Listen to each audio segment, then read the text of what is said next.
Great morning, smart crypto investors. This is the Smart Crypto Investing Podcast. I'm your host, Chuck Rivers. Thank you so much for tuning into today's episode. Today is January 12th, 2018. Happy Friday to everyone. If this is your first time listening in, please be sure to leave an honest rating and review for this podcast, and also be sure to subscribe so that way you'll get those daily updates when that episode is released. Let's go ahead and jump right into today's episode. So I'm looking at a article on CoinTelegraph, and as I mentioned on previous episodes, one of the goals of the podcast is not to make recommendations per se on particular coins. However, this ties into the type of stuff that I mentioned on yesterday's episode, where you have to do your due diligence, you have to do your research.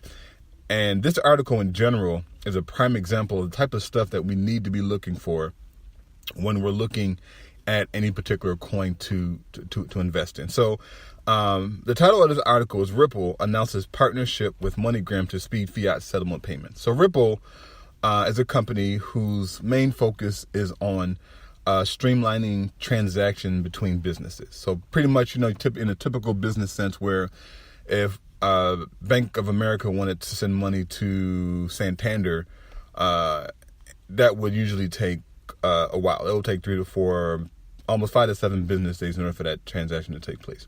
What Ripple is trying to do is trying to streamline that process to, one, make it happen in seconds, and 2, to decrease the cost of that transaction taking place. So Ripple's coin is also XRP. So I'll read this really quick. So again, the title of the article is Ripple Announces Partnership with MoneyGram to Speed Fiat Settlements. Blockchain-based payments gateway Ripple announced a new partnership with payment service MoneyGram today, January 11th. So this was from yesterday. In a blog post today, Ripple confirmed that MoneyGram would integrate Ripple's XRP altcoin into its payment system. The integration, according to Ripple, allows MoneyGram to solve the age-old liquidity issue most financial institutions face.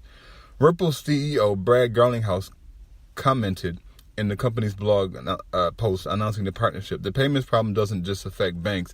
It also affects companies like MoneyGram, which help people get money to the ones they care about. By using a digital assets like XRP that settles in 3 seconds or less, our clients can move money as quickly as information. Garlinghouse has increasingly championed XRP's perceived advantages as a currency over Bitcoin as interest and trade increase. Given Ripple's market value in early January, the company's chairman, Chris Larsen, was then reported to have accrued personal wealth to rival Warren Buffett and Bill Gates due to his 37% stake. Ripple has unveiled several partnership deals in recent weeks, and in the first week of 2018, the value of XRP skyrocketed to heights barely imaginable just months ago. While the rate of appreciation drew no shortage of warnings and criticism, the refusal of Coinbase to add the altcoin reportedly precipitated a 30% downturn last week. Something to the latest news appears to be changing. XRP is almost up 8% in the 24 hours to press time, according to the data from CoinMarketCap, which since January 8th does not include some major South Korean markets. So, if you already have the XRP in your portfolio, or if you're looking to add XRP into your portfolio, again, this is one of those things where when we're doing research, that the type of stuff that we have to look at. Now, I initially bought XRP back in October when it was trading for around, I would say 20 cents on the dollar. I think it was 20 cents. It was 20 cents a coin, and it went up to about 50 cents, and it dropped back down to 20. So currently, XRP, according to the HODL app, which is HODL, again, it's a free app. I'm not sure if it's on Android. I do know it's on iOS. It's an amazing app, and it has charts. It has the talks in social media. It has tweets and show you all the tweets that mention that particular coin. It's really a great resource that you can carry around in your pocket.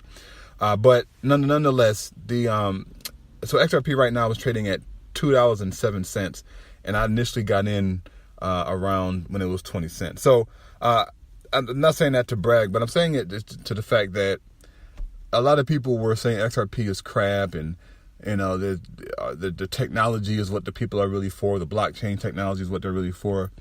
But and this is one of the investment philosophies that I take. If I wholeheartedly believe in a particular company and what they're trying to solve, and they have a solid infrastructure, and I've researched their management team, I'm going to go in. I'm not going to dump all my money in, of course, because, you got to make sure we're taking intelligent risk. But I'm going to go in. I'm not going to be afraid of investing into a company that I believe in. And I'm sold on Ripple. I'm 100% sold on Ripple. Again, that's just my personal philosophy. That's not a recommendation for you to go buy. However, if you do go do your research, again, just make sure to find articles.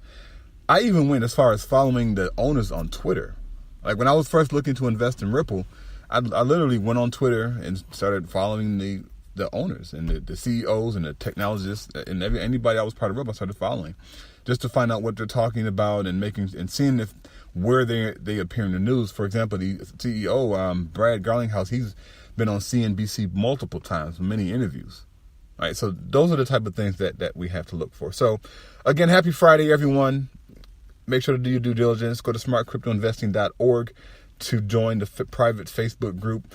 We're really going to turn things up in February. We're going to be doing webinars and things like that to show people how to do research and whatever other topics that you guys would be interested in. So, then thanks so much. Again, podcast is growing by leaps and bounds, and I would love to hear from you. So please be sure to shoot me an email, charleskrivers@gmail.com, charleskrivers@gmail.com.